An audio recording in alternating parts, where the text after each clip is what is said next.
যদি a equal to √3 plus √2 হয়, প্রমাণ করো যে a cube plus 1/a cube equal to 18√3।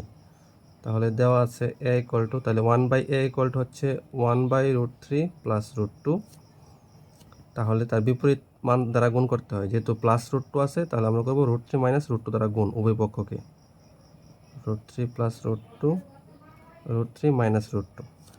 তাহলে দেখেন নিচে সূত্র পড়ছে a plus B a minus B, তার মানে কি a square minus B square. তাহলে √3 মাইনাস √2 আর √3 স্কোয়ারে 3 মাইনাস √2 স্কোয়ারে 2, 3 মাইনাস 2। তাহলে কত হয়? 3 মাইনাস 2 হচ্ছে 1, তার মানে √3 মাইনাস √2।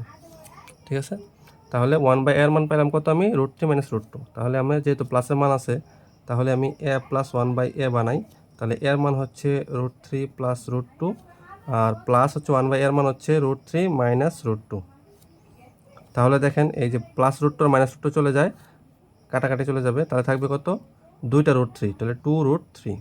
তাহলে এখন হচ্ছে আমার প্রমাণ করো যে এটা, তার মানে যেহেতু প্রমাণ তাহলে LHS ইকুয়াল টু হচ্ছে a cube plus 1/a cube.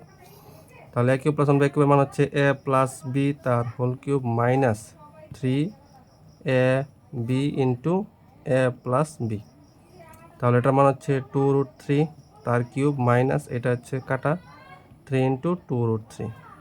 তাহলে দেখেন 2 কিউব হচ্ছে 8 এবং √3 কিউব হচ্ছে 3√3, মাইনাস হচ্ছে 3 দুগুণে 6√3।